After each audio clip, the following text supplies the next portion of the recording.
traversez-vous des moments difficiles, des moments de peine et de douleur, des moments où vous vous dites, mais est-ce que je m'en sortirai? Des moments véritablement critiques où personne ne vous comprend, où tout le monde dit, mais il fait exprès, et sa vie est bousillée. Et les gens disent, est-ce qu'il y a maintenant de l'espoir? Je suis venu te dire, ce désert n'est pas pour la mort. Savez-vous pourquoi ce désert? Deutéronome chapitre 8, le verset 2. Souviens-toi de tout le chemin que l'Éternel, ton Dieu, t'a fait faire pendant ces 40 années dans le désert, afin de l'humilier et afin de t'humilier et de t'éprouver, pour savoir quelles étaient les dispositions de ton cœur et si tu garderais ou non ses commandements. La Bible dit qu'il n'y a rien qui peut se passer sur la terre sans que l'Éternel n'ait permis, sans que l'Éternel ne soit l'auteur. S'il y a une situation que vous traversez, je ne dis pas que vous n'avez pas votre part de responsabilité, mais c'est que Dieu a quelque part laissé la chose se faire. Sinon, il pouvait empêcher la chose se faire. Et le pourquoi a-t-il laissé la chose se faire? C'était pour qu'en traversant ce désert, qu'il puisse tester, éprouver, qu'il puisse comprendre ce qui est dans votre cœur, votre façon d'agir. Est-ce que vous allez continuer à vous accrocher à lui ou est-ce que vous allez complètement l'abandonner?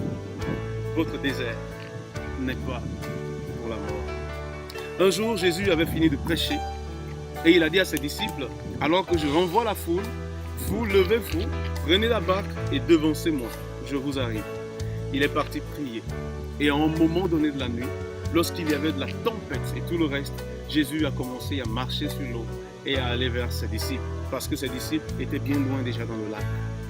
Regardez une situation qui va commencer là, dans la barque.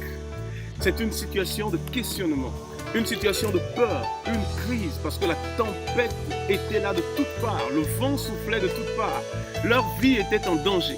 Et à part cela, ils voient un fantôme, un soi-disant fantôme dans leur tête, les approcher. C'était un moment de questionnement sérieux. C'était un moment de doute, une situation de peur où tout est bouleversé. Que va devenir demain encore? Et qu'est-ce que les gens vont dire de ma situation? Est-ce que je ne vais pas aller vers l'échec? Mais qu'est-ce qui peut encore arriver?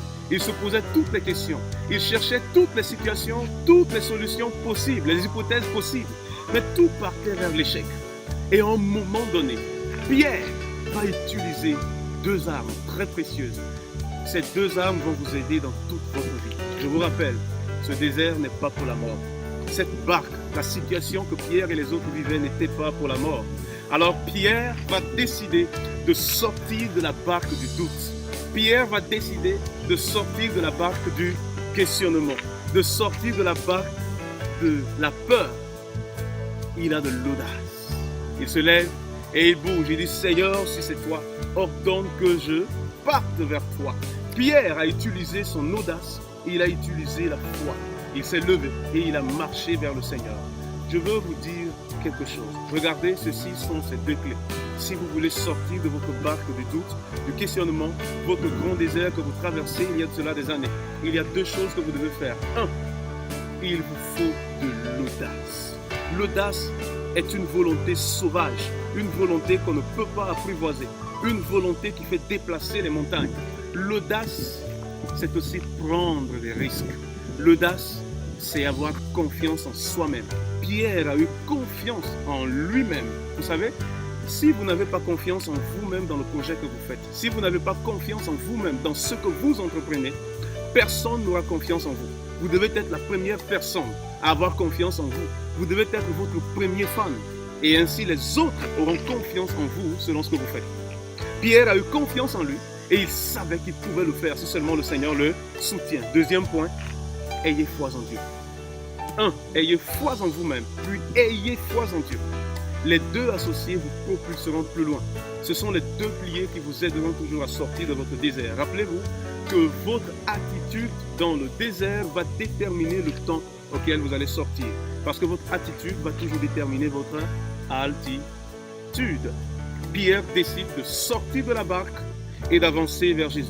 Il a été audacieux, il a pris le risque. Et si ce n'était pas Jésus, mais il foncerait. Si vous commencez un projet, vous commencez à douter, vous ne voulez plus avancer, vous n'arriverez jamais à l'objectif. Il vous faut risquer. Risquer, c'est aussi avoir confiance en soi et avoir confiance en Dieu. Risquer, prendre le premier pas est très important pour votre réussite. Est important. Si vous ne risquez pas de prier pour un malade, si vous ne risquez pas de commencer votre entreprise, si vous ne risquez pas d'avancer vers votre mariage, si vous ne risquez pas d'apprendre, alors comment est-ce que vous allez réussir? Ce désert n'est pas pour la mort. Et quand ce temps de désert va arriver, utilisez ces deux piliers, la confiance en soi et la confiance en Dieu, puis mettez-vous à l'œuvre. Alors, lorsque vous allez manquer ces deux piliers, je vous assure, au long de ces deux piliers, votre échec est là à coup sûr. Elle vient à coup sûr. Dans le désert, dans des situations difficiles et dans les problèmes que vous pouvez traverser, je vous montre un secret, mais c'est un secret négatif. La meilleure façon de vous éloigner de Dieu, c'est de considérer la grandeur de votre problème et d'exagérer son importance. Israël a fait cela. Et Israël, à Kadesh Barnea, s'est détourné de l'Éternel parce qu'ils avaient vu la grandeur des géants des fils d'Anak qui étaient sur la terre qui leur était promise.